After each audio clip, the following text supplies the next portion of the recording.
अच्छे लोगों के साथ बुरा होता है क्योंकि हम अपनी सोच और भावनाओं के बल पर अपेक्षाएं रखते हैं जो अपूर्ण या विपरीत हो सकती हैं। यह अच्छे लोगों की आशाओं और अपेक्षाओं के अनुरूप नहीं होता। इसके अलावा कभी-कभी दुर्भाग्य या अन्य कारणों से भी यह हो सकता है। बुद्ध की यह कथा हमें समझाती है कि हमें संयम और समर्पण के साथ हर स्थिति का सामना करना चाहिए। तो चलिए वीडियो को शुरू करते हैं। एक समय की बात है, एक गांव में एक बहुत ही अच्छे इंसान रहता था। उसका नाम विक्रम था। विक्रम गांव के सभी लोगों के दिल में एक अच्छाई का स्थान रखता था। उसका व्यवहार हमेशा ही समझदारी और दयालु बना रहता था। लेकिन एक दिन गांव में एक नए आदमी का आना विक्रम के जीवन में एक उलझन ले आया। नए आदमी का नाम रामू था। रामू बहुत ही चतुर और होशियार इंसान था, लेकिन उसकी नीतियों में कुछ कमियां थीं। विक्रम ने पहले ही दिन से महसूस किया कि रामू में कुछ अलग सा है, लेकिन वह इस पर ज्यादा ध्यान नहीं दिया। दिन गुजरते गए और रामू का असली चेहरा सामने आने लगा। वह विक्रम से दोस्ती करके उसका भरोसा जीतने की कोशिश करने लगा, लेकिन उसका असल मकसद विक्रम को नुकसान पहुंचाना था। विक्रम ने कई बार रमेश को अच्छाई के रास्ते पर लाने की कोशिश की, लेकिन रामू के चालबाजियों ने विक्रम को कभी न कभी नुकसान पहुंचाया। एक दिन गांव में एक बड़ा त्योहार था। विक्रम ने अपने घर में त्योहार की तैयारी की और पूरी कम्युनिटी को अपने घर बुलाया। सभी लोग त्योहार में बड़े उत्साह से शामिल हुए, लेकिन रामू ने एक शैतानी इरादे से त्योहार के भोजन में कुछ नुकसान कर दिया। लोगों को भोजन खाने के बाद बुरा लगा और सब रामू पर गुस्सा हो गए। इस घटना ने विक्रम को बहुत दुख पहुंचाया।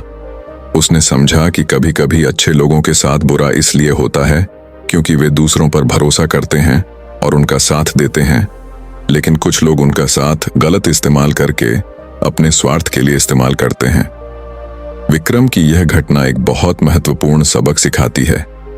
यह दिखाता है कि हमें हमेशा समझदारी से और सावधानी से दूसरों के साथ व्यवहार करना चाहिए, क्योंकि हर इंसान के पीछे कुछ चालबाजियां छुपी होती हैं।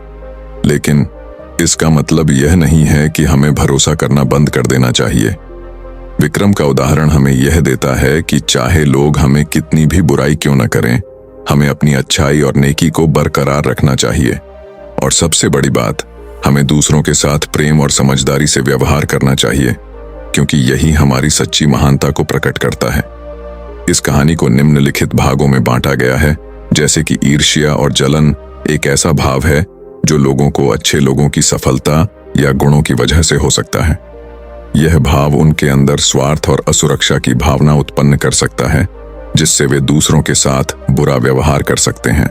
यहाँ थोड़ा जागरूकता और समझदारी की जरूरत होती है कि हम इस भाव को नकारात्मकता से बदलें और दूसरों की सफलता के लिए प्रेरित हों। ये सबक हमें एक सकारात्मक और साथी बनाने की दिशा में आगे बढ़ने में मदद करता है। एक छोटे से गांव में राजू और सुनील नामक दो बच्चे रहते थे। दोनों की मित्रता बहुत गहरी थी। राजू एक बहुत ही प्रतिभाशाली बच्चा था। उसके पिता एक किसान थे और उन्होंने राजू को पढ़ाई में सहारा दिया था। उसके खुद के सपने थे और उसने कड़ी मेहनत की और अच्छे अंक प्राप्त किए। सुनील के माता पिता भी खुश थे, लेकिन उनका ध्यान अपने किसानी के कामों पर था। सुनील भी अच्छा बच्चा था, लेकिन उसके माता पिता की आर्थिक स्थिति अधिक अच्छी नहीं थी। जब राजू के परिणाम घोषित हुए तो वह पूरे गांव में उत्साह से बाजार खेलने लगा। उसके अच्छे अंकों ने उसे सम्मान और प्रतिष्ठा दिलाई। इसके बावजूद सुनील को अपने मित्र की सफलता पर खुशी थी, लेकिन उसमें एक छिपी हुई ईर्ष्या भी थी। वह भी अच्छे अंक प्राप्त करना चाहता था, लेकिन उसकी परिस्थितियां उसे इसमें सफलता नहीं देती थीं। राजू ने सुनील को उसकी समर्थना और प्रेरणा दी, लेकिन सुनील की ईर्ष्या और जलन ने उसके मन को खो दिया। वह अब राजू के साथ खेलने के बजाय उसकी सफलता के प्रति ईर्ष्या और जलन महसूस करता था। यह उसके दोस्ती को प्रभावित करने लगा और वे धीरे धीरे दूर होने लगे। एक गांव में रहने वाले रामेश्वर ने अपने पड़ोसी अनिल को बहुत भरोसा किया था। दोनों मित्र एक दूसरे की मदद करते थे और उनके बीच मजेदार और गहरी दोस्ती थी। विश्वासघात। कई बार जब लोग अपने आसपास के लोगों पर भरोसा करते हैं और उन्हें धोखा मिलता है, तो यह उन्हें अच्छे लोगों के साथ बुरा महसूस कराता है। एक दिन रामेश्वर ने अपनी सभी बचत का पैसा अनिल को सौंप दिया ताकि वह उसे शहर में नौकरी खोजने में मदद कर सके। लेकिन 2 सप्ताह बाद अनिल ने गांव छोड़ दिया, बिना किसी समय बर्बाद किए। रामेश्वर ने अनिल के वापस आने की उम्मीद की, लेकिन उसके संदेश का इंतजार करते करते बहुत समय बीत गया। धीरे धीरे रामेश्वर ने यह समझा कि उसका दोस्त उसके साथ धोखा कर चुका है। वह बहुत दुखी हुआ और अब वह दूसरों पर भरोसा करने में संकोच करने लगा। यह घटना ने उसके मन में अच्छे लोगों के साथ बुरा महसूस कराया। इस कहानी से हम देखते हैं कि कई बार जब लोग अपने आसपास के लोगों पर भरोसा करते हैं और उन्हें धोखा मिलता है, तो यह उन्हें अच्छे लोगों के साथ बुरा महसूस कराता है। विश्वास का गिरना धोखा मिलने पर विश्वास का एहसास होता है, जो अच्छे लोगों के साथ भाग्यशाली रिश्ते को टूटने का कारण बनता है। एक उदाहरण के रूप में, एक युवक नामक लड़के को अपनी नई मित्रता में विश्वास था। वह अपने मित्र के साथ हर बात साझा करता था और उसे अपना साथी मानता था। उनकी इस मित्रता में दोनों के बीच अच्छे रिश्ते बन गए थे और उन्होंने एक दूसरे पर पूरा विश्वास किया। लेकिन एक दिन युवक को पता चला कि उसका मित्र ने उसकी विश्वासघात की आशंका को उसके खिलाफ इस्तेमाल किया है। यह खबर सुनकर युवक को बहुत दुख हुआ और उसने अपने मित्र पर विश्वास करने का सिखा गया। इस घटना ने उनके बीच के रिश्ते को टूटने का कारण बना और वह अपने आसपास के लोगों पर भरोसा कम करने लगा। इससे स्पष्ट होता है कि विश्वासघात के बाद अच्छे लोगों के साथ बने रिश्ते टूट सकते हैं और विश्वास का गिरना उन्हें अपने साथी पर आत्मविश्वास कम करने के लिए मजबूर कर सकता है। संवेदनशीलता का गुमान। विश्वासघात देने वाले व्यक्ति की संवेदनशीलता पर विश्वास कम होता है, जिससे अच्छे लोग उन्हें बुरा समझते हैं। एक उदाहरण के रूप में, एक संगीन ने अपने साथी पर पूरा विश्वास किया था। उनकी इस रिश्ते में गहरा प्यार था और उन्हें लगता था कि उनका साथी संवेदनशील और ईमानदार है। उनके साथी ने हमेशा ही उनके भावनाओं का ध्यान रखा और उन्हें समर्थन दिया।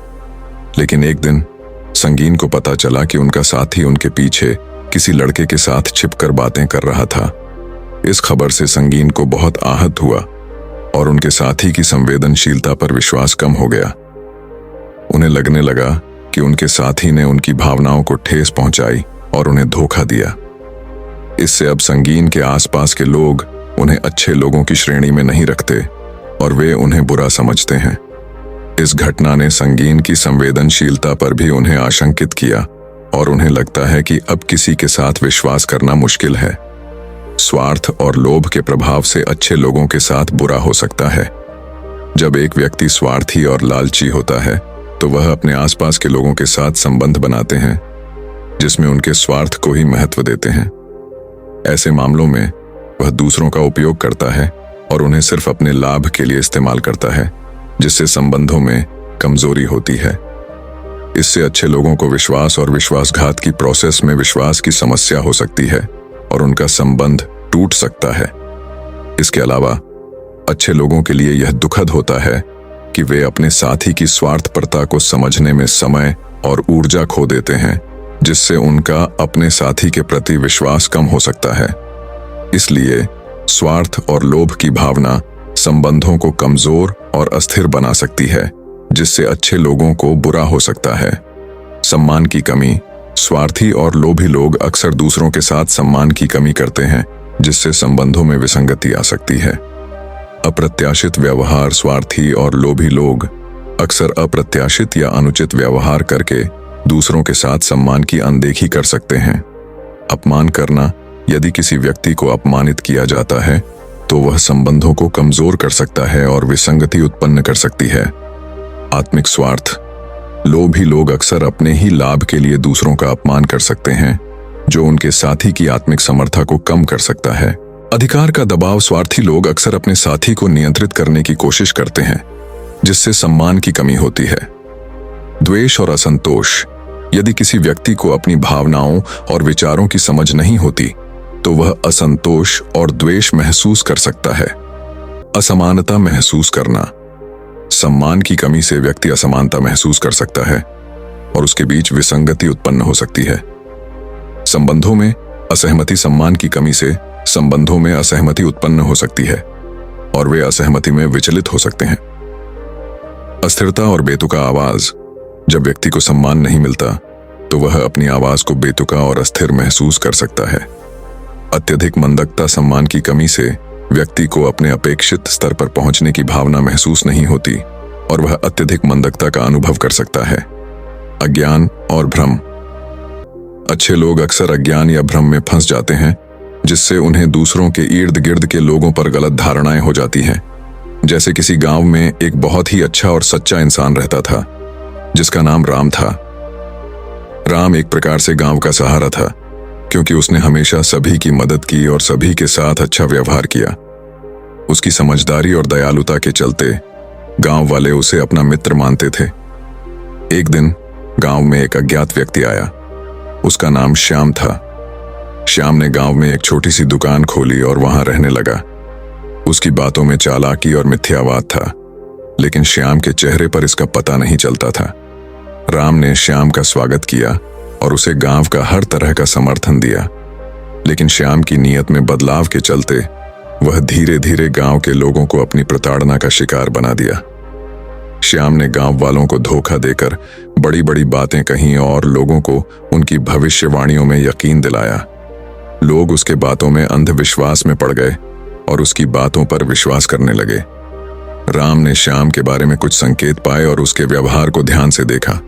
धीरे धीरे राम को लगने लगा कि श्याम गांव के लोगों को गुमराह कर रहा है और उनका धन लूट रहा है। राम ने श्याम की असलियता का पता लगाने के लिए कई जांच प्रक्रियाएं की और खुद भी कुछ उसकी गतिविधियों को निजी तौर पर जांचा। उसके बाद राम ने गांव के लोगों को श्याम के विपरीत वास्तविकता के बारे में बताया और उन्हें उससे बचने के लिए समझाया।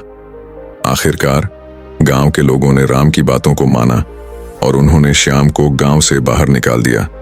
इस घटना ने सबक सिखाया कि अज्ञान और भ्रम में फंसने से किसी को बुरा हो सकता है और उसे दूसरों की धारणाओं को सही रूप से समझने की आवश्यकता होती है।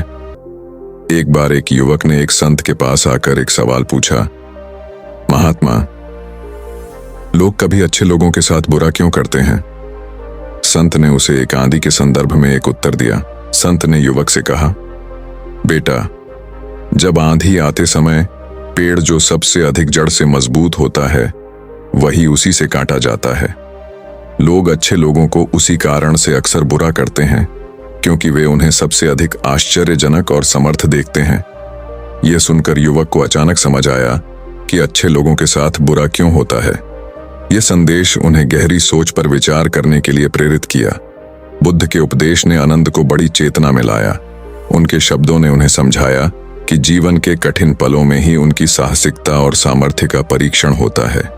अच्छे लोगों को समर्थता और संयम के साथ समस्याओं का सामना करना पड़ता है, जिससे उनकी आत्मविश्वास में वृद्धि होती है।